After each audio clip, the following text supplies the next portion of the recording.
More now on the loss today of a Minnesota legend. Longtime Vikings head coach and Hall of Famer Bud Grant passed away this morning at the age of 95. And Mike Max is back, and Bud left a mark on football and on this state that very few have. And I know you have had your opportunity over the years to really get to know him. Oh, hunting with him, sitting with him, so many different occasions with him that all come flooding back. But a lot of that was because I got to know one of his good friends. And then that connection, yeah. A lot of people considered Bud Grant a good friend, but there was truly only one best friend in Bud Grant's life.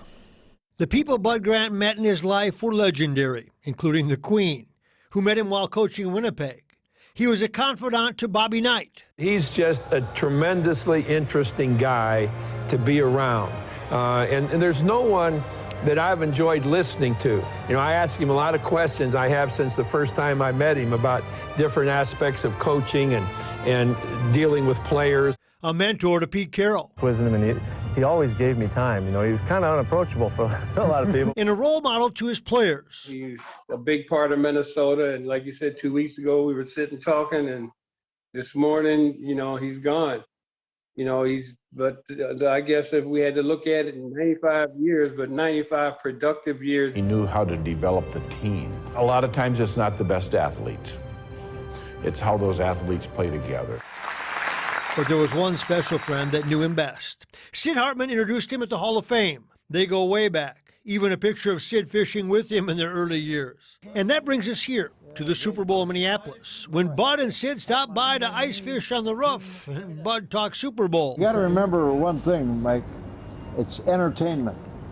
It's life or death for a week, but then it's basically entertainment. Sid recalled staying with Bud in the hotel the night before one of those Viking games. Sid Hartman, you used to room with Bud Grant the night before Super Bowls. One Super Bowl, the Oakland Super Bowl.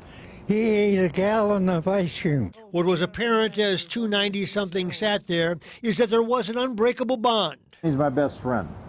And, you know, best friends are hard to come by. You're lucky if you got a best friend. I'm the luckiest guy in the world. And Bud left us with a Grantism on the winter mindset. It's not that everybody gets cold, it's how you react to cold. I mean, it's like being hungry. I can be hungry and go all day and not eat, but I'm hungry because I'm doing something I like. And the same thing with cold. If you enjoy what you're doing, cold doesn't make a difference. And that is Bud Grant in a nutshell. I did a long piece with him. He picked me to MC an event on his 80th birthday where he picked the head table. Greatest honor that I had as a reporter, to be with him and to be with Bobby Knight and all those people. And I posted that piece, I found it, we did it for Life to the Max, on my Facebook page. Well, more on CBSN in the days to come as well. But so many memories. And what did Dr. Seuss say? Don't be sad that he's gone, be glad that he was here. Do you remember your first meeting Intimidated. I grew up a Viking fan, going to Met Stadium. My family had season tickets. Bud Grant was the ultimate. I remember the first time I asked him to go hunting with me and how much courage it took me. And he said to me, we can go hunting on Saturday, but that means we got to go scouting on Friday. And we spent the whole day in the car, driving around the back roads, and I listened to his stories, and they're forged our friendship forever. And it was so fast. It was one of the greatest days that I ever had in this business, was sitting with Bud Grant for an entire day and just talking and listening. And when you listen to Bud Grant, you became a better person. Everybody that has been around him. And just 2 weeks ago, I did a banquet with him. I emceed it. He was the speaker. And it was incredible to be with him and to see him there. A month ago, we did a story with a 103-year-old big fan of me. So Isabel, this was, Isabel. So this was a little bit of a shock to a lot of us. Absolutely, and I have to say it's great that we have so much video that we're able to share. Yeah, Mark Rosen did a show with him back in right here. I mean, it's just so much history tied to Bud. Awesome, thank you, Maxie.